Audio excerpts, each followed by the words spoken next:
tidak boleh mengatakan itu. Ini kan negara hukum ya. Mungkin dari sisi MK beliau sudah merasa, mereka di sana merasa putusannya sudah benar, sudah sesuai dengan konstitusi dan lain-lain sebagainya. Tapi kan ada juga pihak-pihak yang menyatakan itu di luar kewenangannya atau di luar konstitusi dan lain-lain, karena putusan yang pendapat rata-rata orang ya, final mengikat ini kan di mana final mengikatnya, karena selalu berubah-ubah. Apakah berubah kalau ketua MK-nya atau hakimnya ganti, putusannya berubah lagi, atau rejimnya ganti, pemerintahan itunya punya putusan lagi. Ini aja kalau nggak salah ada 4 putusan ini kan, mulai tahun 2000 berapa itu nomor, saya ada lupa. Kalau tidak salah kemarin Pak Mendagri nyampaikan ada 4 putusan terkait dengan MK yang selalu berubah-ubah. Ya, jadi final and bandingnya di mana? Padahal di dalam undang-undang MK itu kan belum ada aturan menyatakan final and banding mengikuti perkembangan situasional terkini, kan tidak ada undang-undang itu. Atau apakah ada rencana? Atau undang-undang MK juga ya, undang-undang dasar yang menyatakan bahwa MK dapat merubah satu undang-undang, ya kan? Misalnya ditetapkan 5 tahun, tapi ditetapkan dalam waktu 7,5 tahun, ya kan?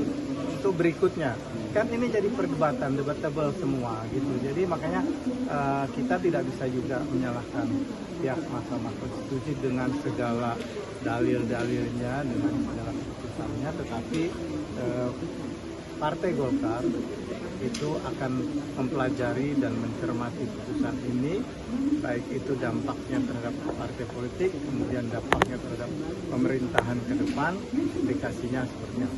Bang, tapi kalau misalkan kan ada usulan perpanjangan masa jabatan kepala daerah dan DPRD untuk mengisi masa transisi pemilu tidak serentak ini, Bang. Kalau dari Golkar ini gimana?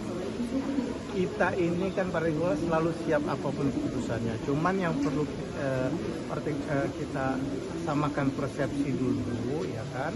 Apabila satu undang-undang ini mudah diubah-ubah melalui satu keputusan, besok-besok kalau rezim MK-nya berubah, tiba-tiba diputuskan presiden bisa 2 periode. Periode presiden bisa diperpanjang jadi 8 tahun. Mau enggak masyarakat? DPR RI boleh diperpanjang 8 tahun.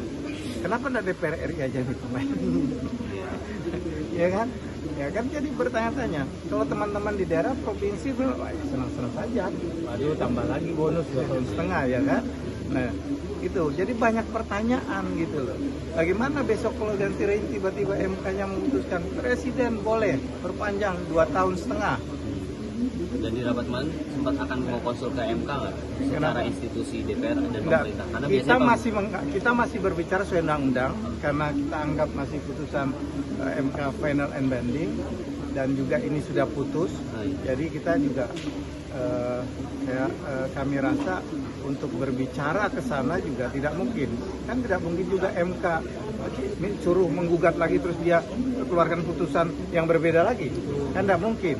Ya, tentunya kami berdiskusi untuk mencari cara-cara yang elegan agar supaya sistem tatanan pemilu kita, sistem bertatanegara di negara kita itu bisa berjalan dengan baik, dan intinya cuma satu, agar supaya bangsa ini besar dan juga masyarakatnya sejahtera. Itu aja. Tapi ada kemungkinan sampai ke revisi undang-undang MK nggak, Pak? Karena kan tadi dia sempat. Iya, karena kabarnya belum ada. Kita lihat nanti. Tapi di rapat kemarin banyak yang mengeluhkan memang terhadap situasi MK sekarang. Gitu. Hampir semua. Nah, Pak bilang katanya negara-negara negosiasi dengan AS itu akan dinaikkan tarif itu, gimana Pak? Masa ada ancaman?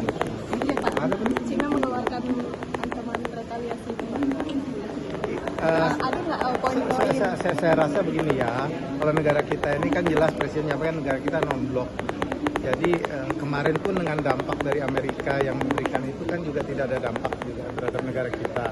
Kemudian kan akhirnya juga pelan-pelan turun. Saya rasa ini karena Cina pun paham dengan negara kita, Amerika paham dengan negara kita.